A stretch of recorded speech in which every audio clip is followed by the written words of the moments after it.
All right, welcome back, everybody, to the Spotlight Episode 3. My name is Mike Cirillo. I go by Ghost Walking on the internet. You can find me on Facebook, on Discord, and probably somewhere on the Fifth Troopers website at this point. I am joined tonight by Tyler Gerould, better known as Ty, TurnSixCrits. He has been one of our key cornerstone streamers for Invader League Season 5 this year, as well as a brand new upstanding member of the community, and some time to get him out there a little bit more. Before we dive into the interview tonight, though, I just have a little bit of housekeeping. By the time that this interview actually goes live, our Gen Con tournament is going to be tomorrow for 5th Trooper. So just a reminder to tune in at 8 a.m. Pacific Standard Time. We're going to have streams running on Yavin Base, Stashes TV on Twitch, and then also on the 5th Trooper YouTube as well all day. We're going to have three rounds going, 3 games per round, so plenty of content for everybody. If you're just tuning in to watch, there's actually going to be free prize giveaways from Army Painter and a few other sponsors we have. So you can win full paint sets just for watching the stream, which will be pretty cool. On day 2, we are going to have the top 8 streamed as well. That's going to be shifted over to Yavin Base and the 5th Trooper YouTube as we get closer to the end. And we're also going to have some guests from all over the community joining us for part-time rounds in between and just some general BSing on the air. So once again, we have Ty here, and why don't you tell me a little about yourself, man? Hi, and thanks for having me on here, Mike. So my name's Tyler, and I'm out in California in the Sacramento area. So I got into Legion with my friend, and he kind of drags me into all these different games. And we got into Legion, and I just instantly loved the game.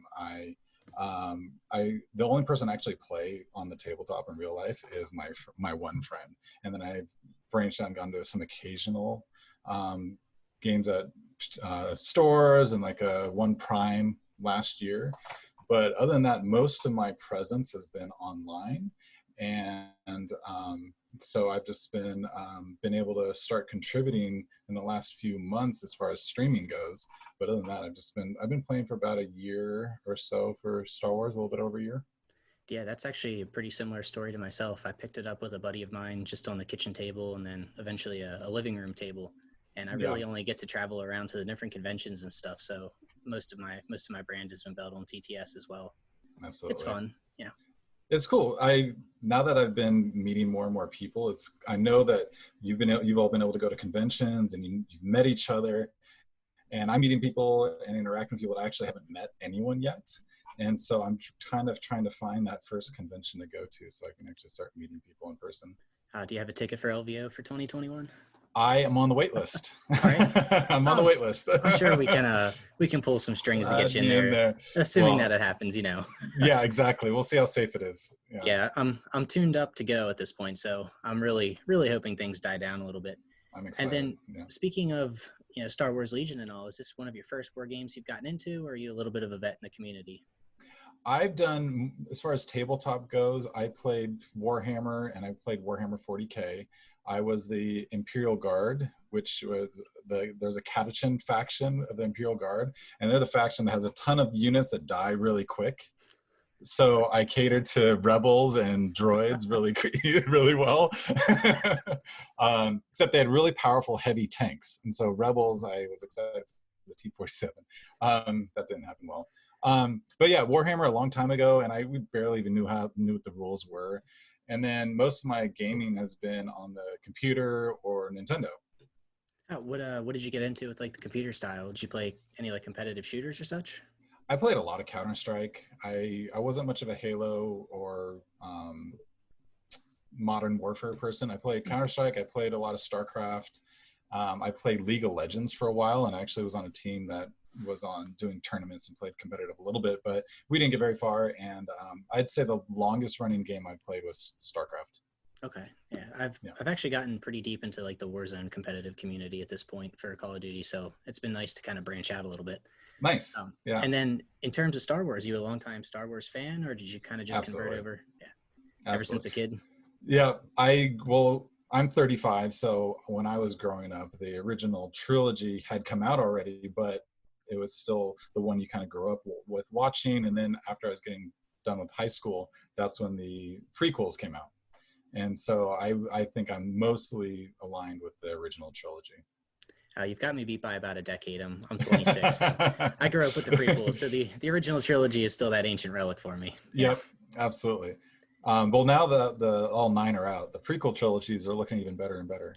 Yeah, I'm pretty excited to say that my new clone army is what I grew up with. Yep. And then you mentioned that you like your tanks and your units to die easily. You haven't dug into the droids yet? So my friend and we bought core sets for the new factions. He went clones, I went droids. And then so I had my rebels and I had my droids. And with all these releases coming out, and I have a family, I'm going back to school, I'm getting my master's and I teach. So all this stuff, I really looked at it and said, I'm probably not going to be able to afford both factions. Mm-hmm. And so I had to pick one. And I have a little bit of remorse because I went back to rebels instead of droids. So I built all these droids, 48 of them, whatever, painted, and then I sold them off. Yeah. Oh, that's actually rather unfortunate. Yeah. That was I took droids to a tournament just about 3 days after they came out. So it was about an 18-hour binge to get them all built. Oh yeah. I totally feel your pain there. The fingers are all glued together. Yeah, I couldn't move. And then did you play, so you played Rebels then for Invader League this season, right? Yep, and season 4 as well. Oh, okay. And yeah. Did you make elims in season 4? I know I kind of like didn't. Judged your group this year. Yeah, you did. So season 4 and this season 5, I kind of performed about the same. This season I only won one of my games, but all our matches are pretty well matched as far as competitiveness wise. And so I feel, and I played Jin both seasons. I played Jin season 4, Jin season 5. So I feel like, especially season 4, that was my problem. But I mean, I got to play Kingsley in season 4, and he actually streamed that game and commented on the game while he was self-streaming.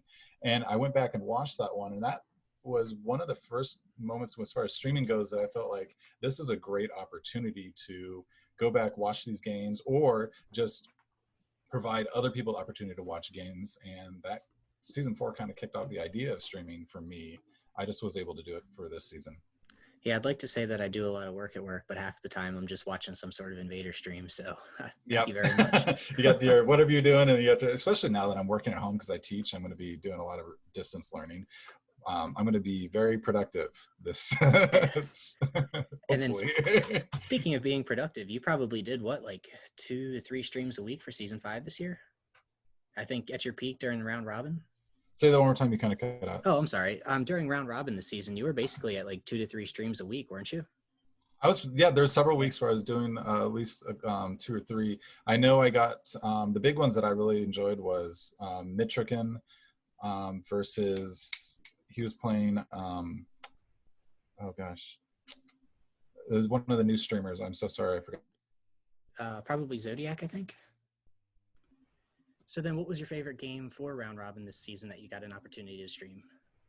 The one that I streamed earlier on was one of Mitrikin's games, one of his round robin games, and I liked streaming his games because my list that I played was very similar to his.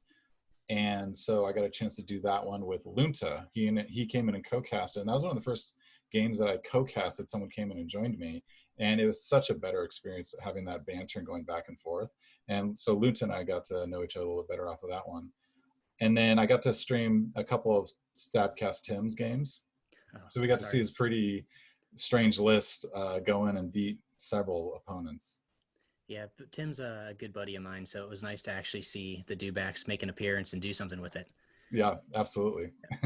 So you greatly prefer streaming with a co-caster? I think, yeah, absolutely. When it comes to actually streaming by yourself, do you feel like it's easier when you're self-streaming or if you're watching, if you're just by yourself? I feel like it's actually easier when you're playing, if you're self-streaming, mainly because there's more to do. I feel like if I'm watching a game, I'm just talking by myself. I get there's that lag time where we run out of stuff to say. And so I feel like when I'm self-streaming, I can at least talk about strategy, and then you've got the discussion between you and the other player as well. Yeah, there's a lot less dead space when there's somebody else that's kind of, at least you're having a conversation with. Yeah.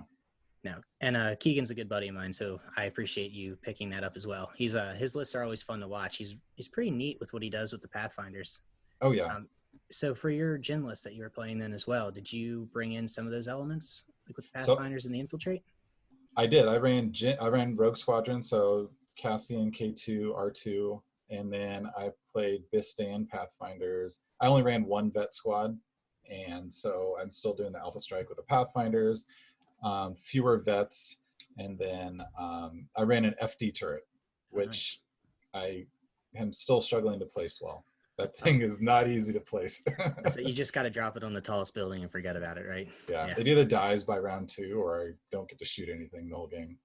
Yeah, and that's definitely, it feels bad with that. Yeah. What was your favorite game that you got an opportunity to play this season? Oh man, Degree was a really good opponent. It was against clones. Actually, all my games in round robin are really fun. Degree was a really challenging opponent, and it was just very close. Very end of the game, kind of could go either way. So it was. I think we're on Scarif. Yeah, I think he had the full arc squad, correct? If I remember Yeah, I that. believe so. Yeah. And then Karma 5, he was running Leia with 3 RTs, but he was running the laser RTs. Yep. And it was a really close match, and then he picked off my R2, which once I lose R2, it's just I know it's going to be much, much harder to win. Yeah, and that range 4 on the laser cannon is pretty far when you get the speed 2 move off the giant base. Yeah, absolutely. But let's get into the meat of what I know you want to talk about tonight. You actually have as everyone will see by the time this launches, the final for Invader League is actually going to be streamed on your channel this season. It will. And from what I understand, you've put a little bit of time into getting prepped for it. Do you want to go into some of your theories and plans behind that? Absolutely. So I guess where I thought we could go was I started streaming and I knew nothing about streaming. And this was pretty much in May. So I was at home more, still working, but I had a lot of extra time. So I just kind of picked up OBS, and I had a subscription to PowerPoint through my work, or not Photoshop through my work. And so I kind of just went through some variations of really bad overlays and eventually set on something that I have close to now. And I just was streaming, and then I picked up a couple Invader League games, and eventually got to the point where I was in the streamers channel and got to start talking to everyone else. And then I got invited to stream the finals. I was told they liked my overlays, they enjoyed my commentary, and I felt very honored that they would put this on me, because there's a lot of other seasoned players, more competitive players that could do this as well. So I'm having a couple guests on there, Dark Quelling and Endless. They're awesome, and we've been prepping a little bit, but I've been putting into it. I've been trying to think of how to make the early stages of the game a little more interesting. So I had this scroll at the beginning. It goes through like the Star Wars scroll, the little text scroll going up, and Dark Quelling wrote a nice little summary of the history between Dash and Luke. So you'll see that. And then I wanted to change up a little bit how we look at lists, how we analyze lists. And so instead of just scrolling across on TTS and looking at the cards, I put it into a PowerPoint, which nice. I've been making PowerPoints forever because I teach. So I threw together some PowerPoints to try and make it a little bit more interesting and dynamic as far as analyzing lists. And then for the rest of it, I've been planning a little bit of structure as how we can organize banter between 3 casters, because I haven't casted with 3 people yet. So I kind of put a little structure, like little roles, and during round 1, you could be focused on saying this, and we can be focused on saying that, just not to make it too rigid, but to give us a little bit of structure, so everyone has kind of equal opportunity to talk, and we're not talking over each other as much. So we'll see how that goes. Yeah, speaking from experience there, we had 3 casters all the time for the LVO streams, and it did get to be a little difficult at times without any sort of structure, because one of us would start to talk and the other 2 people would try to answer at the same time. And it's not as much of a fluid experience at that point for the viewers. Yeah. But on the viewing side, the overlays that you have are significantly different from a lot of the other ones that we see in the Legion community. Did you have like some sort of inspiration behind them? Because I think like the old timey look for it it's a really unique factor, and it also meshes really well with the art style that TTS has. I shamelessly stole from the Star Wars RPG playbooks. That makes sense. They have a lot of so I have a lot of hexagonal text background. So you got your text behind some hexagonal thing with a little color on it. And so I stole that design, essentially changed a little bit of the colors to match the red and blue, but my original nameplates were just like this extended hexagon that I got from the Star Wars RPG books.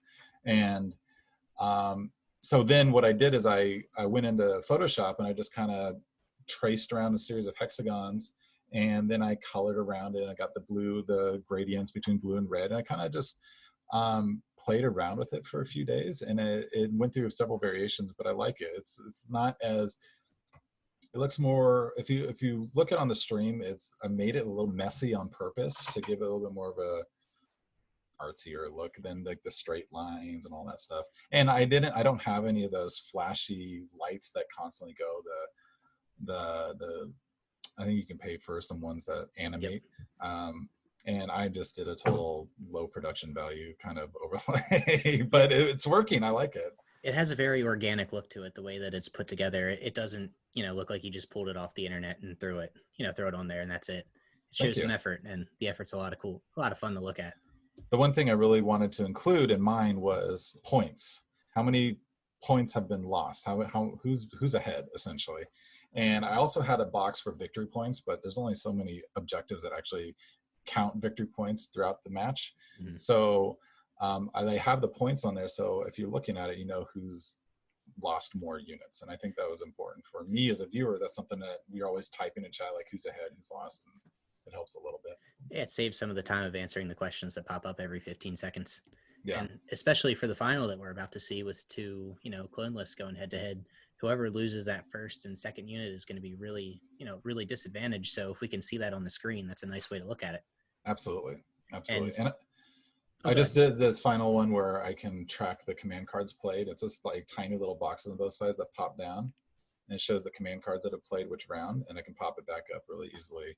And just a quick showing at the end of each round of what the path throughout the game has been. Yeah, that's cool. And then I also like that you actually don't use one of the webcams for the corner, I believe, because then you have that opportunity to put one of your graphics there, and we can get some more information. Personally, or just more space. So you have a lot of space to actually see the game instead of looking at all these little boxes everywhere. Yeah, it's a nice touch there. And then let's test your guessing ability real quick. Considering this is going to drop after the final happens, who do you think wins? Oh, so I admittedly I'm not a big clones person. I saw, as far as the strategy between Arcstar versus the Phase 2, 5 Phase 2 units that Luke's running, I think I am going to lean more towards Luke. I've watched a few of his games more than Dash recently, and it's just so crisp. And the Overwatch bubble is really strong, and I think I'm going to go with Luke. Just going to chill out a little bit and go with the champ. Yeah, I think the touch is going to be can the Arcs overcome that activation advantage early? Can they pick one off and then even it up? Because I think at that point, it's going to be pretty tough for Dashes to come back from.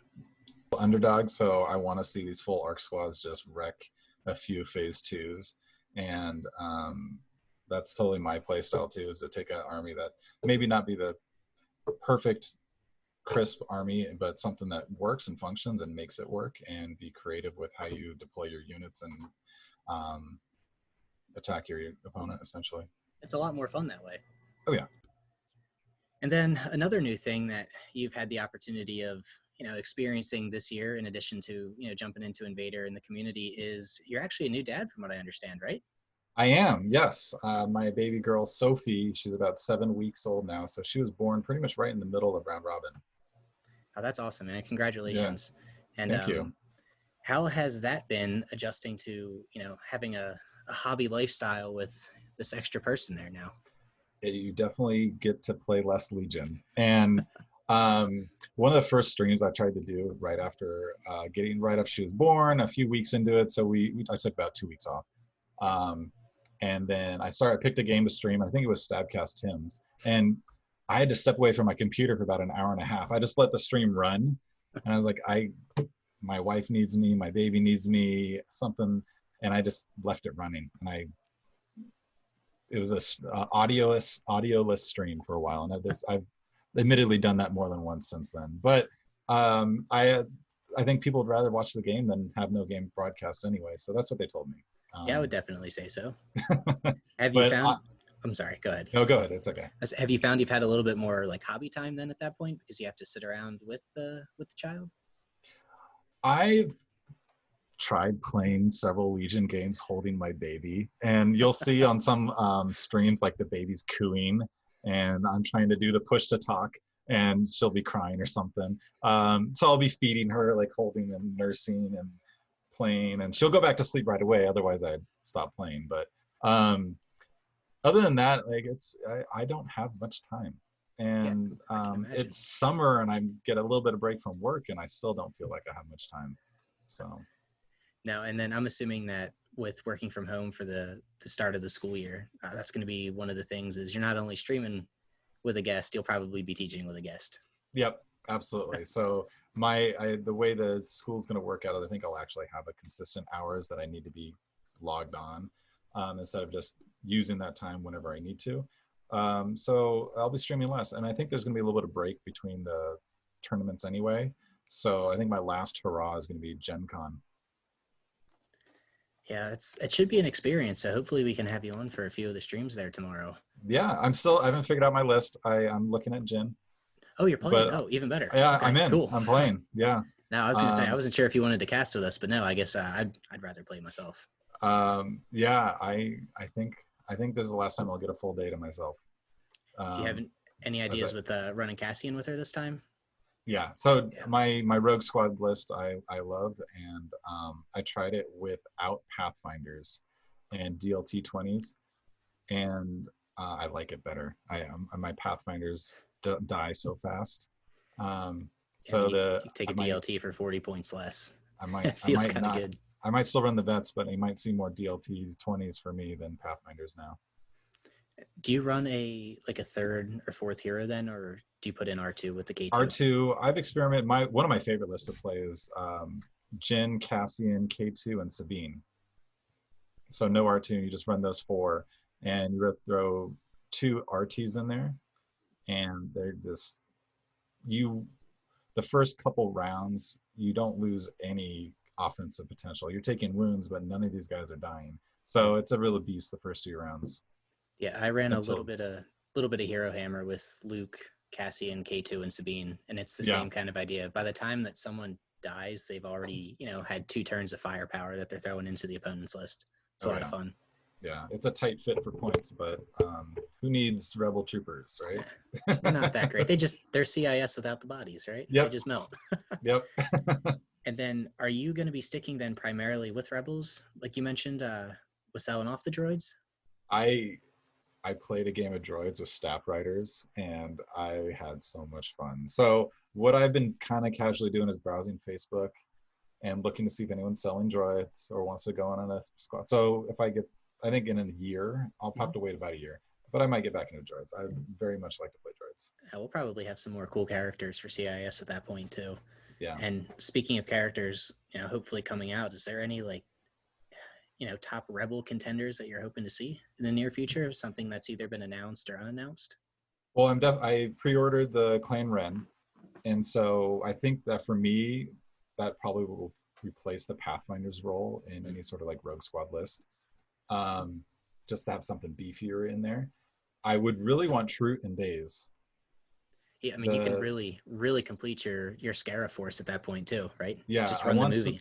I want some sort of entourage between Troot and Daze, so you can have like 3 operatives in there. And I think entourage would be a great way to extend the hero hammer for lists like Rebels. And I think it would be kind of cool if they did something like Iden has with Dio. Even if it's just 1 operative rank, but has the 2 minis in there. And actually, I guess R2 and 3PO would be a little bit closer to that idea. Make them counterparts. Yeah. Counterparts, I'm not really sure which one would be the main one, but I guess they could figure that out. That's why I'm not a developer. Now, or something we haven't thought of yet. I'm really excited for all the new rules, the new keywords, and with the arcs finally spoiled and the BX finally spoiled, we kind of get to flesh out those lists a little bit better. But it's this next year's gonna be really interesting. I'm excited. Yeah, I agree, and I'm excited to see that the BX snipers are 2 points cheaper a piece. They're actually 50. I didn't catch that actually. Yeah, they're 50 points instead of 52. The base strike team is only 20 versus the 22 we thought it was. Man, those 2 points for tactical. I'd pay 2 points for tactical. So there's my reflexes back on Dooku now. They've got the extra 6 points. I'm pretty excited about that. That's good. No. Every little bit counts. And then before we head out tonight, then is there anything else you'd like to kind of leave us with? I just want to say, first of all, thank you for inviting me on this stream. You and the Fifth Trooper Network are just fantastic. You guys keep me engaged in a way that just playing games doesn't. And I don't think I'd really be pursuing streaming or being as engaged in the community without community content creators like yourself and the network and Stabcasts and Outriders and all those guys that are getting up there and creating good content, community building. I think we do a great job at just connecting people in a game that you really like. I only know one person that plays in real life, so this is a way to play and stay connected with so many people. And Legion's been a wonderful experience for me in that same regard. Of it feels like it's a very open community, you know, and everybody's kind of in it. Everybody offers the hand to help somebody else, and no matter if it's a sport, if it's powerlifting, if it's another tabletop game. I've never really encountered something like this before. There doesn't seem to be a whole lot of toxicity, and we're really trying to keep it that way. Yeah, I definitely agree. And to me, this is like the most challenging game I've ever played. The rules are thankfully relatively easy to learn, even though there's a lot of discussion on rules, hashtag rules all the time. But it's the most challenging game I play. I get so much satisfaction out of trying to figure this out, and I make so many mistakes. So if you want to watch a stream where you can catch a ton of mistakes, I'm the one to watch. Yeah, just watch one of mine. You'll see all these 17,000 different things I've done wrong. But that's fine, and that's the fun of it. And I try not to be overly critical of myself. It's really easy to just kind of get down on yourself, especially when it's on tape. And you can just watch it over and over again. Definitely. You can't hide from it if it's going to come up and you know it's there. Yeah. But anyway, thank you very much, Tyler, for coming on with us tonight. This has been the Spotlight episode 3. Hopefully in the near future, we'll be able to do something in person at a convention, but we'll see how the world goes at that point. But for now, Stay safe, wash your hands, and have a wonderful night, everybody.